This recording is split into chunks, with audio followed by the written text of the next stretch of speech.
বিসমিল্লাহির রহমানির রহিম।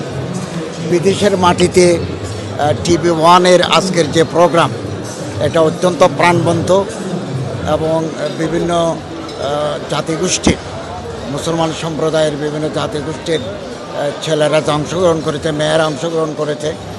এটা আমাদের জন্য অত্যন্ত উৎসাহব্যঞ্জক এবং এটা ইউকের মাটিতে এরকম প্রোগ্রাম বারবার হওয়া দরকার এবং সারা বিশ্বের বাঙালি কমিউনিটি যারা আছে তারা আশা করি এর দ্বারা অনুপ্রাণিত হবেন এবং তারাও কোরআন কম্পিটিশনের আয়োজন করে কোরআনের আবেদন, কোরআনের দাওয়াত বিশ্বব্যাপী ছড়িয়ে দিবেন, এটা আমার প্রত্যাশা। আমি অত্যন্ত আনন্দিত হয়েছি আজকের অনুষ্ঠানে উপস্থিত থাকার সুযোগ পেয়ে।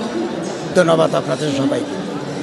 আমি একটু জানতে চাই যে আপনি যেহেতু কওমি লাইন থেকে এসেছেন, বাংলাদেশের যে শিক্ষা ব্যবস্থা বা মাদ্রাসা শিক্ষা ব্যবস্থা আধুনিকায়নকরণে আপনার কোনো পরিকল্পনা রয়েছে কিনা, এটা যদি? না, এটা তো শিক্ষা মন্ত্রণালয়ের ব্যাপার, ধর্ম মন্ত্রণালয়ের সাথে সম্পৃক্ততা নেই।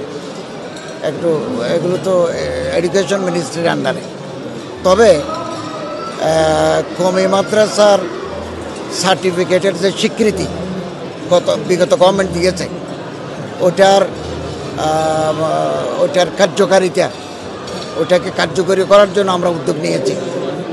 অর্থাৎ MA ইসলামিক স্টাডিজ অ্যান্ড অ্যারাবিকের যে মান, তারা যে ক্ষেত্রে সার্ভিস দেওয়ার সুযোগ পাচ্ছেন, দাওরা হাদিসের পাস করা স্টুডেন্টরাও যাতে সমান সুযোগ পায়, এই ব্যবস্থা আমরা নিচ্ছি।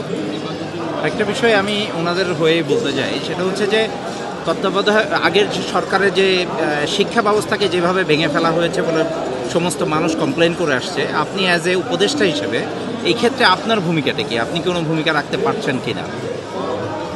আমি শিক্ষা মন্ত্রণালয়ের যিনি উপদেষ্টা, ওনার সাথে আমার যোগাযোগ আছে, সম্পর্ক আছে। ওনাকে আমি বেশ কিছু পরামর্শ দিয়েছি যাতে শিক্ষা ব্যবস্থাকে আমাদের মূল্যবোধের উপযোগী করে তোলার জন্য, আমাদের উত্তরাধিকার ঐতিহ্য যাতে আমরা লালন করতে পারি, শিক্ষা ব্যবস্থার জন্য এটার স্বীকৃতি থাকে, এই ব্যাপারে ওনার সাথে আমি পরামর্শ করেছি এবং কিছু সাজেশনও ওনাকে দিয়েছি। হজ ব্যবস্থাপনায় কোনো পরিবর্তন আনছেন কিনা?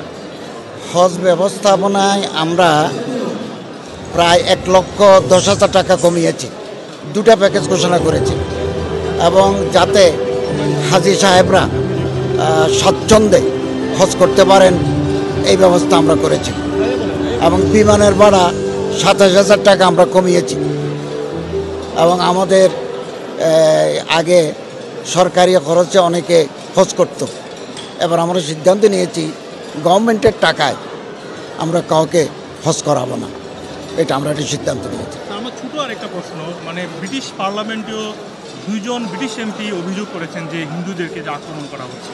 আপনি যেহেতু দেশ থেকে এসেছেন, এই বিষয়টা যদি আসলে রিয়েল ঘটনাটাকে একটু যদি বলেন, কারণ এখানে বলা হচ্ছে আর কি এই সরকার আসার পরে আক্রমণ বেশি হয়েছে।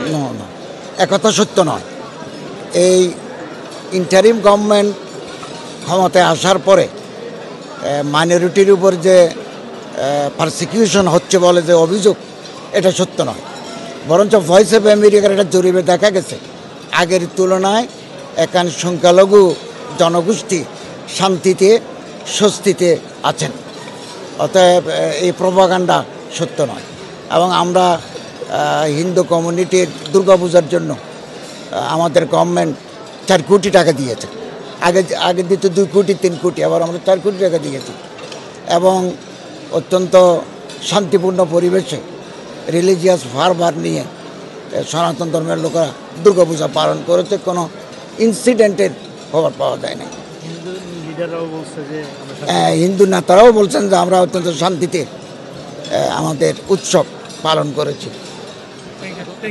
Thank you.